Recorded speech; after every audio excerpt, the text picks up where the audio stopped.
Having to make a lot of tough decisions nowadays. Let's go ahead and check in with that forecast. So seemingly we dodged the rain. We moved beyond the smell. Dodged the rain, moved beyond the smell. What's next? Now the folks who were headed out to the Garth Brooks concert, what will they have to contend with tonight, Brad? Yeah, they're hoping for weather just like this tomorrow night because we've got a view across the area from Monroe to Dallas to Lake Norman, Kannapolis. Some thin clouds, but you're starting to see some sun break out. It's not full cloud cover.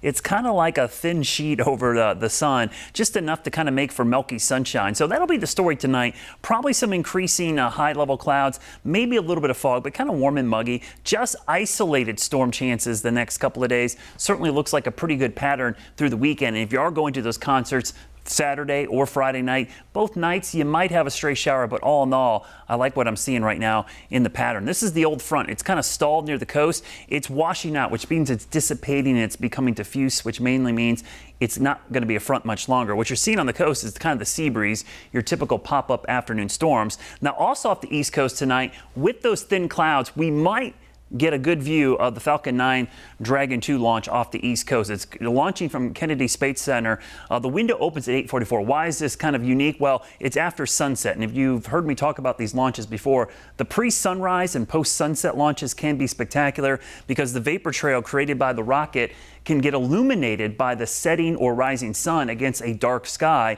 and makes it much more visible. So the clouds are a little bit of an issue out there, but they're thin enough. This is worth checking out around 8:45 to 9 o'clock because it's a little commitment of time and it could be spectacular for folks that have breaks. So look east if you see it. Let me know on social media. I'd love to share them tonight. Now the tropical moisture is going to come back later this weekend into next week, and we should see better rain chances, especially on Monday, but the humidity will be with us as well. You see that front kind of falling apart. So the scattered storms the next couple of days are your typical afternoon, evening pop-up storms, about a 30% chance. Not enough that I could call anything a washout this weekend, certainly not even close. Kind of mostly sunny, and then we'll see those pop-up storms 4, 5, 6 o'clock, 1 or 2 there, then they dissipate overnight. During the afternoon, we do it all over again. So most of the daylight hours should be sunny and dry. So for both concerts in Uptown at Bank of America Stadium, 30% chance, so maybe have the poncho with you just in case. Temperatures around 90-ish, probably right around the tailgate, falling back into the 80s as the concert goes on. Now, plenty of humidity around. Those dew points aren't going anywhere. They're going to stay in the upper 60s to near 70. So even though temperatures might be a little bit below average, we'll have our summertime humidity. Rain chances, we had a big improvement in the drought from last week. The drought monitor shows just a narrow strip of abnormally dry conditions. The problem is these storms are going to be more scattered than what we've seen the last 2 weeks. So hopefully we'll get some rain here and there, but not enough to cause any issues with your outdoor plans. So tomorrow, near 90, 30% chance of a pop-up storm after 4 o'clock.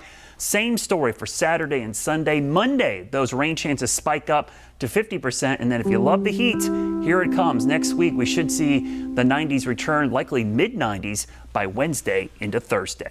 Oh yeah, there they are. Brad, thank you. Of course, folks, we know conditions out on the weather front can change on a dime here in the Carolinas. You want to stay up to date with the latest? Download that WCNC Charlotte mobile app. Our meteorologists update the information on there so you know it's the most accurate local data. It is a free download in the app stores.